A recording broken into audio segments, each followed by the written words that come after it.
मैं कल्पना नहीं कर सकती थी हिल गए कि ये नीला जेवर ये हो सकता है। बस वही मैंने सोचा कि मुझे इसका अनुवाद करना है। हमारी घाटी में सैकड़ों नीली औरतें रहती हैं। कुछ हल्की नीली औरतें हैं जैसे कि नेकला की माँ, और कुछ गहरी नीली जैसे फिदान की माँ। नीली लाल औरतें हैं, नीली काली औरतें हैं।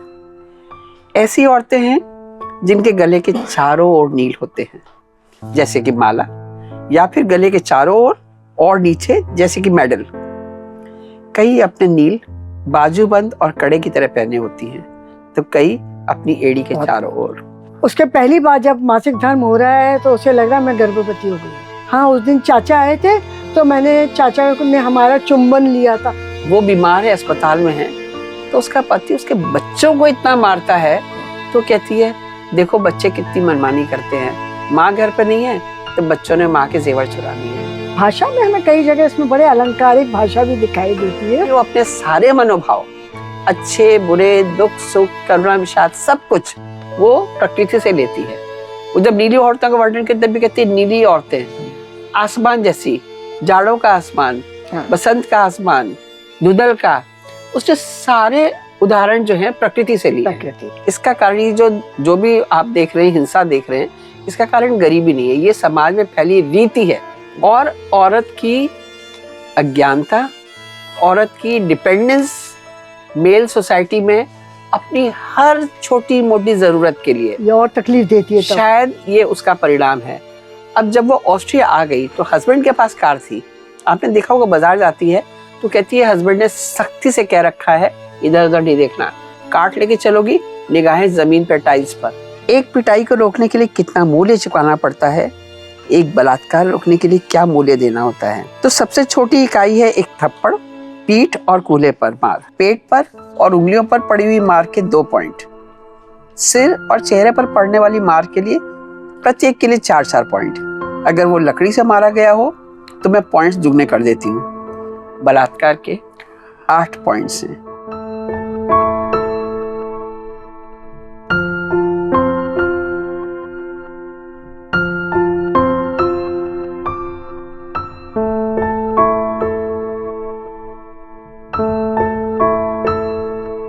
शिप्रा नमस्कार।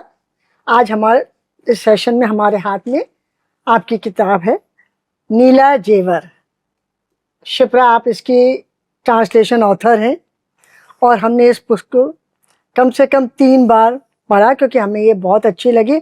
बार बार हमें लगता था मैं इस पर विश्वास कर पाऊँ कि ऐसी भी कोई दुनिया है। और शिप्रा चतुर्वेदी के बारे में मैं आपको बताऊं, ये जर्मन साहित्य की मैक्स मुलर की यहाँ पर प्रोफेसर हैं, फाउंडर हैं, और हम कह सकते हैं कि लखनऊ में जर्मन से रिलेटेड जितने भी कोर्सेज रन होते हैं, चाहे वो IIM हो, चाहे वो IIT हो या केंद्रीय विद्यालय, सारे कोर्सेज की ये सिलेबस बनाती हैं, टेक्स्ट डिज़ाइन करती हैं और वहाँ टीचिंग भी करती हैं। इनका अपना इंस्टीट्यूट है, उसमें अभी तक के सैकड़ों हजारों बच्चे जर्मन भाषा में निकाल चुकी हैं। लेकिन आज हमारे लिए शिप्रा जी बहुत प्रासंगिक होती है कि इन्होंने बेंच के बोर्डम क्लासरूम के जो सब्जेक्ट था उसको उन्होंने आम लोगों तक पहुंचाया, हम लोगों तक पहुंचाया। She is the author of 7 translation from the German novels. She is the translate author of 7 book, 35 इनकी कहानियाँ प्रकाशित हो चुकी हैं। और सबसे बड़ी उपलब्धि इनकी है या हमारी सबकी है या हमारे देश की है कि इनको 5 अपनी किताबों के ट्रांसलेशन के लिए जर्मन से स्कॉलरशिप पर वहाँ बुलाया गया। ये वहाँ रहीं, वहाँ उनके साथ रहकर इन्होंने वहाँ की ज़मीन से जुड़ी लोगों को देखा, वहाँ रहकर ही इन्होंने अनुवाद किया। और एक और बड़ी बात है, इनकी उपलब्धि है कि इनके जो ऑथर्स हैं उपन्यासों के, वो सब से ये मिली हुई हैं, वहीं पर हैं। और सबसे बड़ी बात है इस पुस्तक जिस पर आज हम चर्चा करने जा रहे हैं, कथारिना विंकलर, इनसे आप मिली हैं, आपका कैसा अनुभव रहा? शिप्रा जी, हम अपनी बातचीत शुरू करते हैं। Thank you Madhu ji for very nice introduction. थोड़ा सा स्पष्ट कर दूं, आपने बताया मैं स्विट्जरलैंड के लोरेन के ट्रांसलेशन हाउस की स्कॉलरशिप पर वहाँ गई थी और वहाँ बैठकर मैंने अपनी 7 में से 5 किताबें ट्रांसलेट की हैं। और वहाँ एक तो ये सारे के सारे कंटेम्प्रेरी ऑथर्स हैं, तो वहाँ जाने से फायदा ये हुआ कि एक तो स्विट्जरलैंड में रह के आप उस संस्कृति को बहुत करीब से महसूस करते हैं। आप जब लंबे समय तक रहते हैं, 2 दिन के लिए जाते हैं तो कुछ नहीं समझ पाते, लेकिन जब ज्यादा समय तक रुकते हैं तो आप उस संस्कृति को महसूस कर पाते हैं। तो ये मेरा सौभाग्य था कि लगभग सभी से हमारी मुलाकात हो सकी, इनसे भी मुलाकात हुई। ये ऑस्ट्रिया की पैदाइश है, वियना की, लेकिन बर्लिन में रहती हैं। इनसे मेरी मुलाकात स्विट्जरलैंड में नहीं हुई बल्कि बर्लिन में हुई। बर्लिन में एक समर एकेडमी हो रही थी ट्रांसलेटर्स की, तो दुनिया भर के ट्रांसलेटर्स को बुला के उन्होंने कंडक्ट की थी। तो मैंने उनको स्पेशली कह के बुलवाया था और उनको बताया कि मैं आपकी किताब ट्रांसलेट कर रही हूँ। तो बड़ी खुश हुई और उन्होंने हमको आश्वासन दिया कि मेरी किताब से संबंधित कोई भी बात उन्हें मुझे पूछनी हो, कभी कहीं पर भी कोई शक हो, तो मैं उन्हें SMS कर सकती हूँ, मैं उन्हें मेल लिख सकती हूँ। इससे बढ़ के और क्या आश्वासन चाहिए। इतने आश्वासन भर से ही आपके ट्रांसलेशन में थोड़ी जान आ जाती है, ऊर्जा आ जाती है। ये बड़ा अच्छा अनुभव था। शिप्रा, हमने उपन्यास पढ़ा और आपने जब पूरा अनुवाद किया होगा तो मतलब आपके मन में भी बहुत प्रश्न उठे होंगे कि यंत्रणा का जो रूप है, यंत्रणा आप समझते हैं ना कि त्रासदी, ट्रेजेडीज का जो स्वरूप है, ये कहाँ का यथार्थ है, ये किस, आपने इसको जब अनुवाद के लिए क्यों चुना था, और हमारे भूगोल पर किस देश की, किस प्रांत की, किसकी ये गाथा है, क्योंकि बहुत हमें असंभव सी लग रही थी, किस जाति, किस जनजाति और किस भाषा भाषी के लोग हैं जहाँ के इस तरह के जीवन को लोगों ने जिया है। सबसे पहले मैं आपके इस प्रश्न पर आती हूँ कि ये किताब का चयन मैंने कैसे किया। मैं एक किताब के ट्रांसलेशन के लिए लोरेन में थी, ट्रांसलेशन हाउस में, स्विट्जरलैंड में। तो वहाँ हम ट्रांसलेटर्स को कमरे में 10 top books of the year करके कैटलॉग मिलता है। तो हम उसको देख रहे थे, तो उसमें ये लिखा था नीला जेवर। तो नीला जेवर पढ़ के पहले एक बार तो यही मन में आया कि यूरोप में रंग बिरंगे स्टोन्स के जेवर पहनने का बड़ा शौक होता है लोगों को, तो शायद किसी नीले जेवर की कोई, हमें भी ऐसे ही लगा, व्यवसायी होंगी, शायद महिला व्यवसायी होंगी या पुरुष व्यवसायी होंगे, जिनकी कोई बहुत बड़ी सक्सेस स्टोरी होगी या बहुत बड़ी फेलियर स्टोरी होगी, जिसके ऊपर ही उपन्यास होगा। तो उस कैटलॉग में छोटा सा एब्स्ट्रैक्ट भी दिया होता था। तो जब मैं एब्स्ट्रैक्ट पढ़ा तो जैसा आपने कहा ना, मैं हिल के रह गई। मैं कल्पना नहीं कर सकती थी हिल गए कि ये नीला जेवर ये हो सकता है। बस वही मैंने सोचा कि मुझे इसका अनुवाद करना है। और जो आपने पूछा ये कहाँ की कहानी है, तो ये अनुवाद, ये उपन्यास जरूर जर्मन में लिखा गया है, लेकिन लेखिका भी ऑस्ट्रियन है, जर्मन भाषी है, लेकिन कहानी एक तुर्की महिला की है और कहानी 60s के पहले की रही होगी, ऐसा अनुमान है। और ये कहानी एक सच्चाई पर आधारित है, कहानी नहीं है, कोरी गप नहीं है। और ये उन्होंने, लेखिका ने मुझे खुद बताया, कैथरीना विंगलर का ये कहना था कि जब वो कितनी पुरानी होगी, किस सदी की है, बताया ना, 60s के पहले की, 60s के आसपास की कहानी रही होगी। हाँ, आधुनिक है। और ये तुर्की के एक ऐसे प्रांत की कहानी है जहां पर लड़कियों को शिक्षा, अब आज की बात हम नहीं कर सकते, पर उस जब ये था, कहानी थी, जिस समय ये घटना घटी थी, उस समय लड़कियों को शिक्षा उपलब्ध नहीं थी, उस जमाने की कहानी है। और कैथरीना विंगलर का ये कहना था कि वो 6 साल की थी और उनके पिताजी के क्लिनिक में एक औरत आई, मैं उस शब्द को एज इट इज यूज करूंगी, वो औरत आपाद मस्तक ढकी हुई थी, जाहिर सी बात है टर्की की थी, बुर्का पहने होगी। उनके लिए वो बहुत नई कंसेप्ट थी, तो उनको बड़ा अचंभा हुआ। तो कौतूहलवश वो उनके पास चली गई। पिताजी से बातचीत होने के बाद उनकी माँ ने उनसे कुछ बातचीत की और फिर कुछ बताया कि उनको कुछ खराब अनुभव हुए जीवन में। तो इनके मन में भी कौतूहल आया और अल्टीमेटली ऐसा हुआ कि इन्होंने उनसे बात की और वो अपने सारे अनुभव साझा करने के लिए तैयार हो गई। तो ये बहुत छोटी थी, फिर भी इन्होंने उनके सारे जो भी वो बताती रही उसको उन्होंने रिकॉर्ड किया। इनका कहना है 60 घंटों की रिकॉर्डिंग है उनके पास। पर इस रिकॉर्डिंग के बाद भी उनको ये लगता था कि अभी वो इतनी मैच्योर नहीं है कि इसकी कहानी लिख सके। उसके 10 साल बाद उन्होंने कहानी लिखनी शुरू की। शिप्रा जी, अब आपने कहा, क्योंकि हम जब इसको पढ़ रहे हैं तो हमें ऐसा लग रहा है जैसे कोई हम सदियों पुरानी, कोई 500 साल आज के महिला की ये स्थिति हो सकती है किसी भी देश में, हमें अपने देश में नहीं। क्योंकि जब हम पढ़ रहे हैं इसमें जो नीला जेवर आपने नाम दिया, तो हमको ये यंत्रणा लग रही है, हमको ताजगी लग रही है। आपने कहा आप हिल गए, लेकिन जब उपन्यास में जो चरित्र हैं वो सच में उसे जेवर की तरह पहनती हैं, उसमें उन्हें एक तकलीफ नहीं होती है, उसे वो समझती हैं ये पौरुष की मर्दानगी है, पुरुष तो ऐसे ही होते हैं। बल्कि यहाँ तक हमने उसमें शायद आपने देखी, उसमें पंक्ति आई है कि किसी औरत को वो बहुत ध्यान से देख रही हैं, तो उन्हें बहुत हैरानी हो रही है, इसके पास जेवर नहीं है, एक भी नीला जेवर नहीं है। उन्हें वो असाधारण लगता अगर आप है। अनुमति दें वो वाला पैराग्राफ में पढ़ के सुनाऊं किताब से, बहुत अच्छा लगेगा वो जी। उसके ऊपर वो कह रहे हैं कि ये नीला जेवर पहनते हैं वो। जी जी। और उसी मैं हमने जो आपने बात कहा कि हम तो इसका टाइटल को ना 20 पेज पढ़ने के बाद फिर दोबारा पढ़ने गए जी कि जी। ये सही में नील के लिए बात हो रही है। हाँ, तो ये किताब, ये पैराग्राफ जब पढ़ेंगी, मैं आपको पढ़ के सुनाऊंगी तो आपको लगेगा कितना दर्द है। हमारी घाटी में सैकड़ों नीली औरतें रहती हैं। कुछ हल्की नीली औरतें हैं जैसे कि नेकला की माँ, और कुछ गहरी नीली जैसे फिदान की माँ। नीली लाल औरतें हैं, नीली काली औरतें हैं। ऐसी औरतें हैं जिनके गले के चारों ओर नील होते हैं जैसे कि माला, या फिर गले के चारों ओर और नीचे जैसे कि मेडल। कई अपने नील बाजूबंद और कड़े की तरह पहने होती हैं, तो कई अपनी एड़ी के चारों ओर। कई औरतें अपने नीले जेवर हर हफ्ते बदलती हैं, कई हर दिन।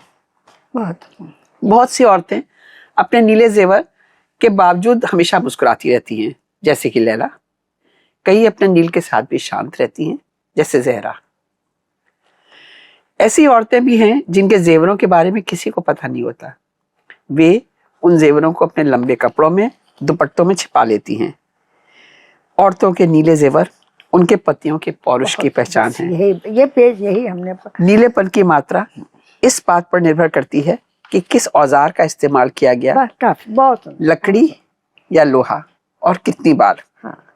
अब इसके बाद मैं जी जी और पढ़ना एक चीज और मैं बताना चाह रही थी। यह आपने कहा भी, सिर्फ सोनब्यूल ही बिना आसमान के है और बिना किसी नीले जेवर के है। जहां भी वह जाती है बातचीत थम जाती है। जिनका कोई आसमान नहीं, उनसे कोई क्या बात करे। बेदाग त्वचा लिए वह गांव भर में घूमती है।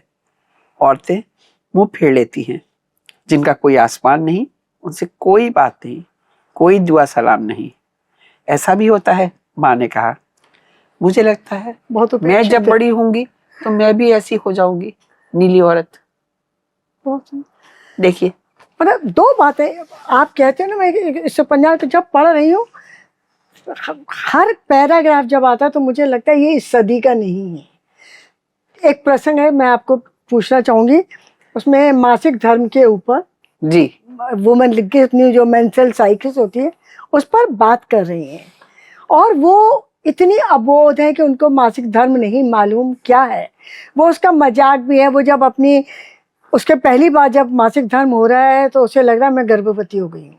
अब वो अपने कारण ढूंढ रही है कि गर्भवती कैसे होते हैं। फिर वो अपनी बहन को जाके डर रही है, सफाई दे रही है। बहन मजाक करने के लिए उससे कहती है तुम हो गई हो गर्भवती, तुम ऐसा करो तो हो जाता है, ऐसा करो हो जाता है। वो कहती है मैंने क्या किया, हाँ उस दिन चाचा आए थे तो मैंने चाचा ने हमारा चुंबन लिया था, मैं उसी से गर्भवती हो सकता है। फिर वो जोर से हंस के उससे कहती है, फिर उसे समझाती। तो फिर हमें बार बार आपने कह रहे हो ना, हर जगह हम रुक जाते हैं पढ़ के, ये कब की कहानी है, सदी की कहानी है। देखिए, एक तो खैर हम आज 2025 में जी रहे हैं, तो आज की तारीख में हम आज के वातावरण से तो हम कंपेयर कर ही नहीं सकते। और इस किताब में तो खैर यंत्रणा का एक्सट्रीम है, लेकिन फिर भी इतनी अशिक्षा मैं आपसे एक बात ये कहना चाहती हूँ कि जितना इसमें दिखाया गया यंत्रणा भी और अशिक्षा भी, तो दोनों चीज के बारे में मैं ये कहना चाहूंगी कि ऐसा नहीं है कि जीवन में, दुनिया में कहीं पर भी और कहीं और ऐसा नहीं हो रहा है। कई जगहों पर अगर आप ईमानदारी से आकलन करेंगे तो कहीं न कहीं किसी न किसी एक्ट में आपको लगेगा कि ये आपने भी अपने पास देखा है कि आपने और उपन्यास भी, हमने तो हमारे हाथ में ये है जी, क्या ये स्थिति आपको और उपन्यासों में? मैं उपन्यास की, मैं तो रियलिटी की बात बता रही हूँ। मैं जब क्लास 10th में थी तो मेरी एक फ्रेंड थी, उसने प्ले में पार्टिसिपेट किया था और उसने अपनी फ्रेंड के भाई की पैंट पहन ली थी and she missed her date. तो उसने अपनी बड़ी बहन से कहा कि अब क्या होगा। उन्होंने कहा अब क्या होगा, तुमने देखो क्या करा है, तुमको पता है तुमने क्या किया है। और उसको लगा कि सचमुच भाई की पैंट पहनने से वो प्रेग्नेंट हो गई है। और ये बात हम बता रहे हैं शायद 1970-71 की, इतनी भी पुरानी नहीं है कि कोई दूसरी युग में चले गए हों। लेकिन मैं यही कह रही हूँ कि इसमें एक्सट्रीम जरूर है, इसीलिए शायद हमको ज्यादा पिंच कर रहा है। लेकिन कहीं कहीं दुनिया में अब भी ऐसे उदाहरण मौजूद हैं। हम अगर साहित्य, विश्व साहित्य पर जाएं तो मौजूद है ऐसे उदाहरण। हमारे आपके मतलब ये हमारे भी अनुभव है, जो आपके अनुभव है। हम लोग, हमें ऐसा लगता था कि ये सिर्फ हमारे देश में है, हमारे यहाँ शिक्षा है, हमारे यहाँ जानकारी, हमारे यहाँ सेक्स की बातें बहुत छिपाई जाती है, टैबू है। लेकिन हमें ये लग रहा है कि जो हमारे यहाँ जैसा हो रहा था वहाँ का भी सच यही है। हर देश में गरीब एक से होते हैं, हर देश की स्थिति ऐसे ही है। देखिए गरीब तो हमेशा अमीरी की ओर देखता है। जीन्स कैसे वो प्लानिंग करते हैं, हम उस बात पे आ रहे थे कि पूरे उसको लग रहा है कि मैं जीन्स पहनूंगी, मैं ऑस्ट्रेलिया चली जाऊंगी तो मैं जीन्स पहनूंगी, तो एक जीन्स पहनना उसके लिए एक सपना है, एक अचीवमेंट तो है। हर देश की एक कल्पना। आप सोचिए कि एक ऐसी लड़की, एक ऐसी बच्ची जो गांव में रह रही है, जिसका शिक्षा से कोई वास्ता नहीं है, पढ़ने की शौकीन है, उसका भाई पढ़ता है तो उसके साथ स्कूल जाती है, तो वो कहती है मेरी अक्षरों से दोस्ती है, मेरी संख्याओं से दोस्ती है, लेकिन एक लेवल के बाद उसको आगे नहीं पढ़ने को दिया जाता। तो ऐसी लड़की जो पढ़ी लिखी नहीं है, जिसका कोई और काम नहीं है, माँ बाप के साथ रह रही है, गांव में रह रही है, बहुत एक्सपोजर नहीं है, और माँ का जीवन भी वो वैसा ही देख रही है जैसे बाकी सब महिलाओं को देख रही है, तो उसके दिमाग में, आपने अभी मैंने कहा आपाद मस्तक ढकी हुई महिला, तो उस महिला के लिए जीन्स की कल्पना एक स्वर्गीय अनुभव से बढ़कर है। वो उसको लगता है कि वो ऐसी चीज जींस पहन के, जीन्स का सिर्फ बर्डन भी बड़ा मजा था कि वो सुरंग जैसी है, सुरंग में पैर डालो और सुरंग के दूसरे कोने तक पैर निकालो, तब तक पैर डालते रहो जब सुरंग के दूसरे कोने से पैर निकल ना आए। तो वो जो कल्पना है, वो जो मजा है, वो जो आनंद है, उसको वो सिर्फ एक जीन्स जो किसी के लिए एक आम रोज की चीज हो सकती है, उसके लिए कितने आनंद की चीज हो सकती है, ये इससे पता लगता है। ये बस पता। एक जगह प्रसंग आता है जब उसका पिता कहता है कि तुम अपनी इज्जत को बचा के रखना। इज्जत, इतना वो उसके ऊपर एम्फेसाइज करता है कि पिताजी मुझे मार डालेंगे, ये डर पिताजी मुझे मार डालेंगे। तो बहुत उसे कहती है माँ मुझे पिताजी से बचाती है और पिताजी मुझे भेड़ियों से बचाते हैं। तो ये इस पूरी दो लाइन है, लेकिन इसमें कितना दर्द है कि उसके लिए पिता इतना ही बहुत है कि वो मुझे भेड़ियों से बचाता है। बस भेड़िया सिंबॉलिक है, वो अधमारा भी करता है। भेड़िया सिंबॉलिक है, ये इस स्थिति को आपने कहाँ देखती हो आप इसको, और उपन्यासों में या कहाँ इस तरह? देखिए जर्मनी के उपन्यासों में इस टाइप की बात नहीं देखने को मिलेगी, क्योंकि जर्मनी की कथा ही नहीं है। जर्मनी में वैसे भी बहुत ज्यादा अलग स्वच्छंद माहौल है। ये कहानी तुर्की की है। तुर्की में भी, पूरी तुर्की में ऐसा नहीं है। तुर्की में भी बॉस्फोरस के एक कोने पर इतना आधुनिक माहौल है कि ये कहानी अगर आप किसी से कहेंगी तो विश्वास नहीं करेगा। मेरे साथ ट्रांसलेटर्स कॉन्फ्रेंस में एक बार एक तुर्की की एक लेडी थी ट्रांसलेटर, तो कहने लगी वो बहुत दुखी और नाराज हुई इस किताब के बारे में सुन के, पढ़ के। उनको लगा कि ये मतलब उनकी कुछ इंसल्ट टाइप की हो रही है। किसी ने पूछा, उन्होंने हमने बताया इस पर, उन्होंने हमारी कहानी ट्रांसलेट क्यों किया है ये उपन्यास? हम तो ये इसलिए करा कि ये भी नीला जेवर, हम जेवरों की बात करें, जेवर हमारी शान होते हैं, पर उसने अपने उन सारे निशानों को, उन यंत्रणा के निशानों को, चूंकि उसके पास कोई और विकल्प नहीं है। इसमें सबसे बड़े पावर ऑफ एक्सेप्टेंस कितनी है। मैं यही कह रही हूँ, उसके पास कोई और विकल्प नहीं है, तो उसने उसको सैटारिकल फॉर्म में उसने जेवर कह दिया है। आपने आगे पढ़ा होगा एक जगह, वो बीमार है, अस्पताल में है, तो उसका पति उसके बच्चों को इतना मारता है, तो कहती है देखो बच्चे कितनी मनमानी करते हैं, माँ घर पे नहीं है तो बच्चों ने माँ के जेवर चुरा लिए हैं। सोचिए कितना दर्द है इस वाक्य में। मतलब कितनी पीड़ा है इसमें कि मतलब उसमें पिता, वही मैं पिता का रोल देख रही हूँ, तो कह रही है पिता है, घर में सब लोग ऑनर, हम लोग अपने यहाँ समाज में ऑनर किलिंग की बात करते हैं, और वहाँ वो उससे कह रहे हैं कौमारी को खोना नहीं है, अपनी जान कुछ भी कर लो, हाँ, जान कौमारी बचाना है। तुम्हारी जान की कीमत नहीं है, कौमारी की कीमत है। तो ये चित्रण आप इस पर कैसे इसको मतलब देखती हो? मैं बार बार यही कह रही हूँ कि कहानी तुर्की के एक खास एरिया की कहानी है और एक खास काल की कहानी है, और किसी का भी अपमान करने की इच्छा नहीं है, पर ये एक सच्ची कहानी पर आधारित है, तो नेचुरली इसमें फैक्ट है, सब्सटेंस है। और जहां तक बात ये आती है कि यंत्रणा तो इस टाइप का, अगेन ये दुनिया भर में इसमें पुरुष वर्चस्व का एक्सट्रीम दिखाया गया है। वो अपने पति का जब डिस्क्रिप्शन करती है तो कहती है वो कुछ नहीं करता, वह मर्द है, इतना काफी है।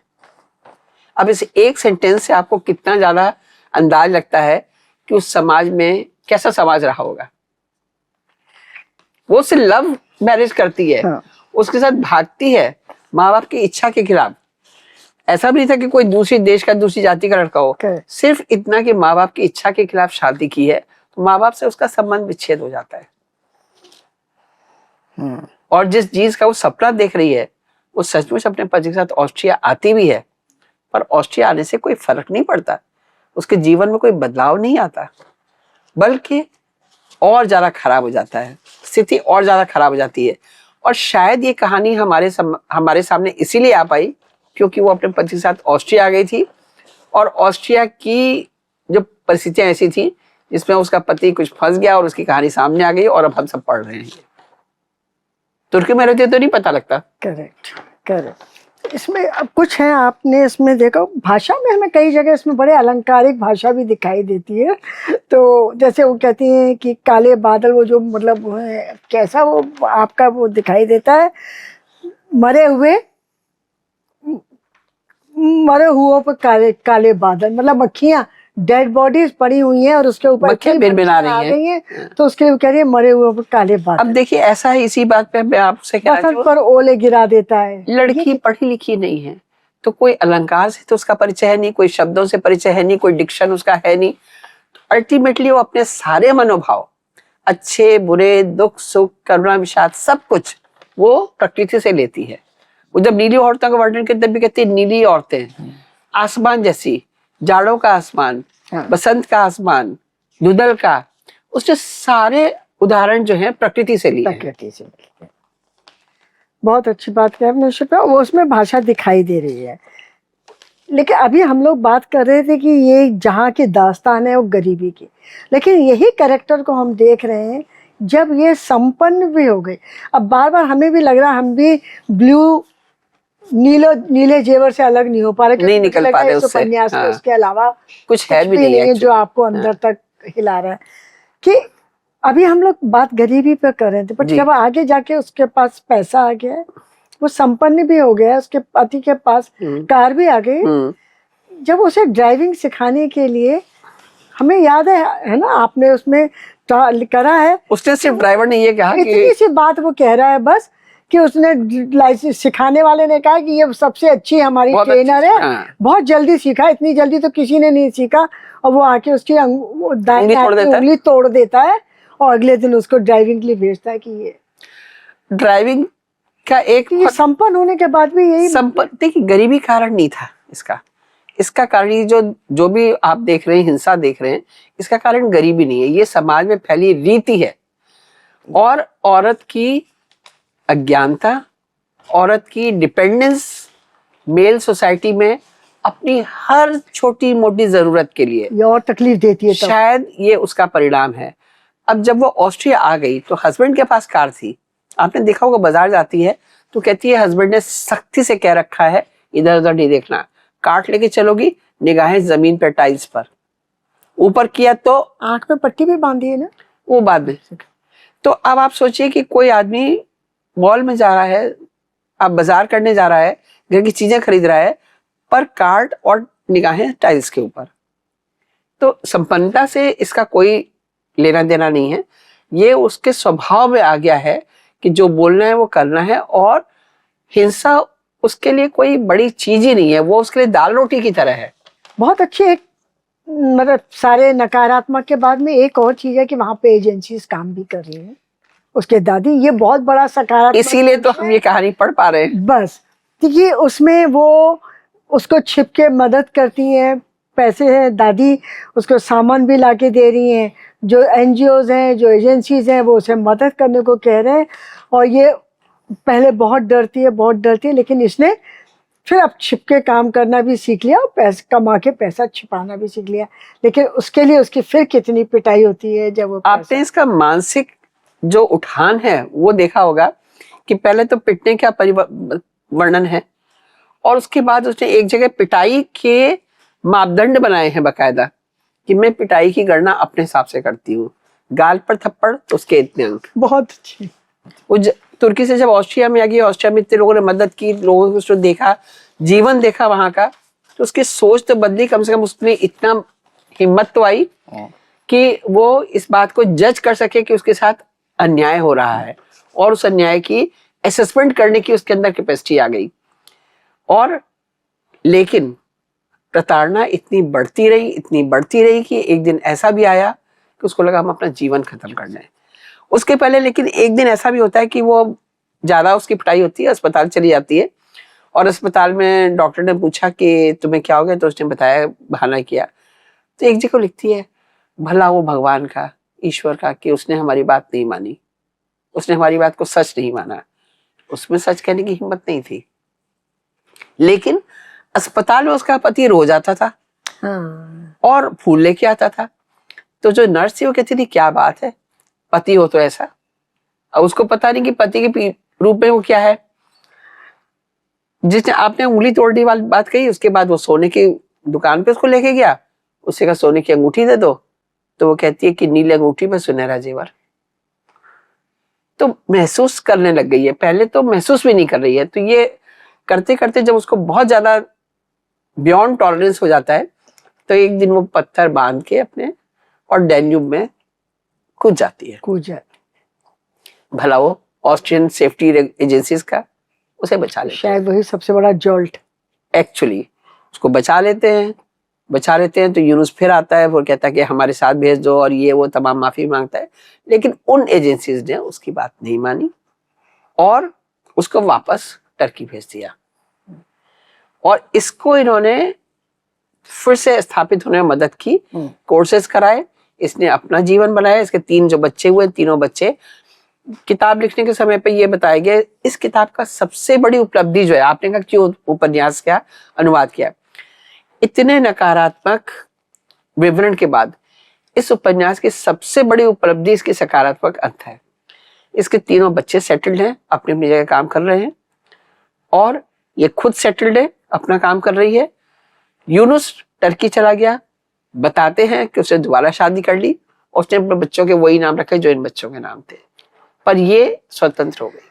तो यही इस किताब का सबसे बड़ा अंतर है। बड़ी जो बात, जो सोशल बात थी, जो एनजीओज और एजेंसीज जब उसको मदद के लिए आते हैं, बच्चों के एडमिशन के लिए भी वो उसको सब तरह से मदद करते हैं, सब करते हैं, तो उससे लगता है कि वहाँ के जो समाज, वहाँ के जो संगठन ही नहीं, सरकार, सभी लोग महिलाओं की स्थिति के लिए काफी अवेयर हैं। उन्हें मालूम है, मतलब ये कोई सजग है, वो बहुत छिपके नहीं हो रही है, सबको मालूम है, वो खुल के कर रहे हैं। और अगर खुल के हिम्मत के साथ वो नहीं करते तो क्या वो बच पाती, और अगर वो बच नहीं पाती तो क्या ये कहानी हमारे सामने आती। कुछ कुछ चीजें कभी कभी बहुत लगता है, एक लाइन आपकी जो है बहुत हमें अच्छी लगती थी, बच्चे पैदा कैसे हो, मतलब वो जो वन हमारे यहाँ अभी हमारे यहाँ की काम करने वाली ये लोग ये बताती हैं कि हम तो प्रेग्नेंट होते हैं, हम लोगों को तो पता ही नहीं चलता है, आप लोगों क्या इतने इसके वो होते हैं। हम तो बाथरूम में गए और देखा तो बच्चा गिरा, तो हमने आके अपनी माँ को बोला जाओ बच्चे को उठा लो। तो हमें वो सब चीजें बहुत असंभव अपने ही देश में लगती थी, अपने यहाँ के हालात में हमें लगता था कि यार ऐसा कैसे हो सकता है, ऐसे इतनी और ऐसे, लेकिन जब हम ऐसे उदाहरण होंगे जरूर अगर ढूंढने चलेंगे तो। इसको जब उपन्यास को पढ़ा तो उसमें भी वही चीजें आ गई हैं। 9-10 बच्चे हैं, बुआई कटाई के बीच काम करते करते बच्चा, उसको बच्चा होना नहीं बोलते, कहते बच्चा गिर गया, बच्चा गिर गया है, उन्होंने बच्चा टपका दिया उठा लो। अच्छा, तो मतलब ये सारी चीजें देख रहे थे, तो आपको भी जब ट्रांसलेट करे थे, अब आप अपने अनुभव बताइए, क्योंकि आपने और भी, हमने तो एक उपन्यास पढ़ा है कि जब आप ये अनुभव करते ये स्थिति, तो आपको बार बार अपना देश कितना याद आ रहा था कि हमारे आसपास भी वैसा कुछ बहुत कुछ जी अभी भी घट रहा है। बिल्कुल, ईमानदारी की बात कहें तो ये तो अगेन ये तो बहुत पराकाष्ठा है सब चीज की, पर कुछ अंशों में कुछ हद तक कई सारी चीजें आपको दुनिया में सब जगह देखने को मिल जाएंगी। सिर्फ भारत नहीं, सिर्फ तुर्की नहीं, सिर्फ अफगानिस्तान नहीं, सिर्फ पाकिस्तान नहीं, आपको बहुत देशों में, एडवांस देशों में मिल जाएंगी। कहीं कहीं आइसोलेटेड केसेस सब जगह मिल जाएंगे। ये एक्चुअली पितृसत्तात्मक समाज की उपज है। ऐसे और भी उपन्यास लिखे गए हैं इसी तरह की थीम के ऊपर? इन्होंने, इन्हीं ऑथर ने एक ही लिखा है या? नहीं, इनका ये पहला उपन्यास था। ये उनका पहला है और इसके ऊपर इनको प्राइज मिला। और जयपुर लिटरेचर फेस्टिवल में जब मैं इनका इंटरव्यू कर रही थी तो मैंने इनसे पूछा कि आपको ये उपन्यास लिखते समय कैसा लगा, कैसा अनुभव था और आपने क्यों लिखा। तब उन्होंने बताया कि मेरे पास कहानी तो आ गई थी, पूरा रिकॉर्डिंग थी, लेकिन मुझे लगा था मेरे पास भाषा नहीं है, क्योंकि उसने जो वर्णन किए थे उसके वर्णन जो थे उसी टाइप के थे जो एक अनपढ़ लड़की के होते हैं। अब इनको नॉवेल लिखना था, नॉवेल तो इसका और उसका संतुलन बैठाना उनके लिए बड़ा मुश्किल हो रहा था। उसमें उन्हें बहुत समय लगा। वो कहती है 10 साल 12 साल का समय लगाया हमने, तब ये उपन्यास अपने आप जब जर्मन में सब जगह रही, बट वहां पे आपको नहीं लग रहा कि वहां पे इतनी त्रासदी वाला जीवन वहां? नहीं लगता मुझे। अभी अब इसमें अब फिर एक होता है कि एक तो गरीबी की स्थिति है इसलिए पिटाई हो रही है, संपन्न हो गए हैं तो भी पिटाई हो रही है जब वो कमाने लगा है, तीसरी है जब वो कमाने भी लगी है। वो कमा रही है, कमा के लाती है और वो अपने पैसे छिपाती है, लेकिन उसको भी वो ढूंढ ढूंढ के उसके एक एक पैसे लेके, और उसकी ही उतनी ही पिटाई फिर उसकी होती है। और ये सारी स्थिति को आप किस तरह से उसको बयान करेंगे इसे? बल्कि मैं आपको बताऊं, इसमें ये पेज नंबर 111 पे अगर आप इसको हमें बताएं। जी, मैं बिल्कुल बताना चाहूंगी। पिटाई जो है, जिस गांव की उसने कहानी कही है, उस गांव में उसने कहा हमारी गांव में, हमारी घाटी में सैकड़ों नीली औरतें रहती है। सैकड़ों मतलब hundreds of women who have this, ठीक है। और वहां पर ये इसका मतलब प्रिवेलिंग है, ठीक है। तो पर जब बर्दाश्त कर रही थी तब से, और अब इस स्थिति में उसकी इतनी हिम्मत तो बढ़ गई है कि उस पिटाई को वो अपराध मानने लग गई है और उसने उसका आकलन किया है। बड़ी सुंदर लाइनें हैं। चाहूंगी कि आप वो लाइन पंक्तियां पढ़ के सुनाएं हमारे दर्शकों को। जी, मैं अपनी खुद की इकाइयों से गणना करती हूँ। मेरी कितनी पिटाई बच्चों की एक पिटाई के बराबर है, कितनी पिटाई मेरे लिए एक डैश डैश के बराबर है। एक पिटाई को रोकने के लिए कितना मूल्य चुकाना पड़ता है, एक बलात्कार रोकने के लिए क्या मूल्य देना होता है। तो सबसे छोटी इकाई है एक थप्पड़, पीठ और कूल्हे पर मार, बाहों और टांगों पर मार के 1-1 पॉइंट हैं, पेट पर और उंगलियों पर पड़ी हुई मार के 2 पॉइंट, सिर और चेहरे पर पड़ने वाली मार के लिए प्रत्येक के लिए 4-4 पॉइंट। अगर वो लकड़ी से मारा गया हो तो मैं पॉइंट्स दुगने कर देती हूँ। अगर पिटाई धातु से की गई हो तो मैं पॉइंट्स 4 गुना कर देती हूँ। बलात्कार के 8 पॉइंट्स हैं। आमदनी की सूची, खर्चे का हिसाब, वितरण का हिसाब, पिटाई का हिसाब। तो आप इससे ये तो समझ ही गई होंगी कि पिटाई होना ना होना उसके हाथ में नहीं है। उसके पास ये विकल्प है ही नहीं कि पिटाई ना हो। जब पिटाई हो रही है तो वो उसको अपने तरीके से फेस कर रही है। और डोमेस्टिक वायलेंस भी नहीं है क्योंकि अपराध मान ही नहीं रहा है पुरुष उसे। यूनुस तो उसे अपराध मान ही नहीं रहा है। और ये भी इस मानसिक स्थिति में नहीं है कि कैसे कि तुम कुछ हमारे साथ गलत कर रहे हो। चूंकि वो ऑस्ट्रिया आ गई है, ऑस्ट्रिया में इस टाइप की चीज बिल्कुल अनएक्सपेक्टेड है। और जब और लोगों को पता लगता है तो उसकी सहायता के लिए लोग आते हैं और उसकी मदद करते हैं। उसके जीवन का कष्टों का अंत होता है। संघर्ष बराबर का है इस कहानी का सबसे बड़ा। अब हम निष्कर्ष पर पहुंचे हैं जी कि हमने जब इसको पढ़ना शुरू किया था तो हमें लगा था ये गरीब परिवार, गरीब बस्ती, जनजाति कहीं एक कोने की कहानी कथा है।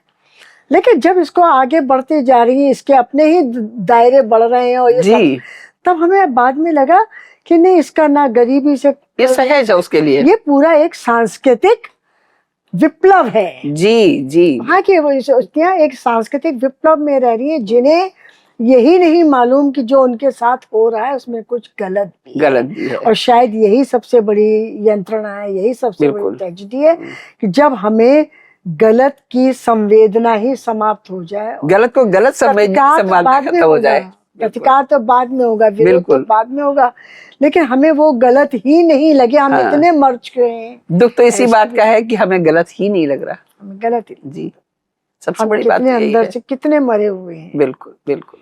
बहुत सुंदर ये उपन्यास। हालांकि लोगों को ऐसा लगता था कि मतलब क्यों इसको पढ़ना है, हाँ, क्यों दोबारा हमें पढ़ना है, क्या हम इसको पढ़ेंगे कि इतनी तकलीफ का विवरण क्यों पढ़ें। बहुत तकलीफ थी इसमें। और मैं भी आपको बता दूं कि मैं मतलब मेरे आसपास के लोग, परिवार के लोग मुझे मेरे बारे में कहते हैं कि मैं रोंदू टाइप की लड़की नहीं रही, कभी भी रोना वोना नहीं आता है। लेकिन ईमानदारी से स्वीकार करती हूँ कि इसका उपन्यास का अनुवाद करते समय 2-3 जगह ऐसी हैं कि चाहे अनचाहे, मतलब मुझे नहीं पता कब मेरी आंखों से आंसू बहने लगे। हम नहीं रोक पाए, बहुत इतना कष्ट है। हमें भी पढ़ते में आए आंसू। ये हमारे आपकी सफलता, ये हमारे अनुवाद की सफलता है। ये अनुवाद की सफलता है। और Thank हम you. तो इस बात के लिए बार बार कहते हैं कि हमको ये अनुवाद, अगर हम लोग को जर्मन की या इस जीवन को देखने का मौका नहीं मिलता, यदि हमको हिंदी में, और हिंदी में अनुवाद बहुत कम हो रहे हैं जी, जो हमारे यहाँ पर, इंग्लिश में बहुत कुछ साहित्य मिल जाएगा, लेकिन अपनी भाषा में पढ़ने में, अपनी भाषा में आपका दर्द उनके दर्द के साथ मिल जाता है। बिल्कुल। अब भाषा भी किसी और की है, दर्द भी किसी और का है, हाँ, तो वो छूता नहीं है, आपको आसानी से नहीं छूता, वो सच बात जब है। भाषा भी आपकी हो जाती है और दर्द भी आपका हो जाता है, तो वो बहुत है। और जैसा आपने भी कहा ना कि हमें भी उतनी ही संवेदना हुई, तो जब जयपुर लिटरेचर फेस्टिवल में लेखिका काथरीना विंकलर से बात कर रहे थे, तो उनको मैंने बोला कि मैंने उनको भी कहा कि मैं 2-3 जगह मेरा ऐसा हुआ कि मेरी ये स्थिति हो गई। तो उन्होंने कहा अच्छा, अगर तुम्हारे साथ ऐसा हुआ तो that means I am a good writer, I feel myself successful. लेखिका की तारीफ है, उन्होंने इस कहानी को उठाया जी, और उस पूरे चरित्र को इतना उभार के इतना ऊपर ले आए, और बहुत स्टेप, कहने कदम दर कदम उन्होंने उसकी यात्रा को पूरा अच्छे एक से, निष्कर्ष हाँ, तक पहुंचाया। बहुत अंत, बड़े सटीक सकारात्मक अंत तक लेके आई है, वो सबसे अच्छी और बात है। आपने उसके अनुवाद को, उसके आत्मा को समझ लिया। अनुवाद के संग सबसे जरूरी बात होती है कि जब आप दूसरे व्यक्ति के सिर्फ शब्दों का अनुवाद नहीं करते हो, उसकी आत्मा को अनुवाद करते हो, तब वो पूरी रचना होती है। तो हम समझते हैं कि आप उसमें बहुत सफल हैं। शिप्रा जी, Thank you. आपको बहुत बहुत बधाई है इस लेखन की। Thank you so much, thank you. इसीलिए हम आपको कहते हैं ट्रांसलेट ऑथर, अनुवादक नहीं, आप ऑथर हैं। आपकी संज्ञा देने के लिए बहुत बहुत धन्यवाद आपका। नमस्कार। नमस्कार।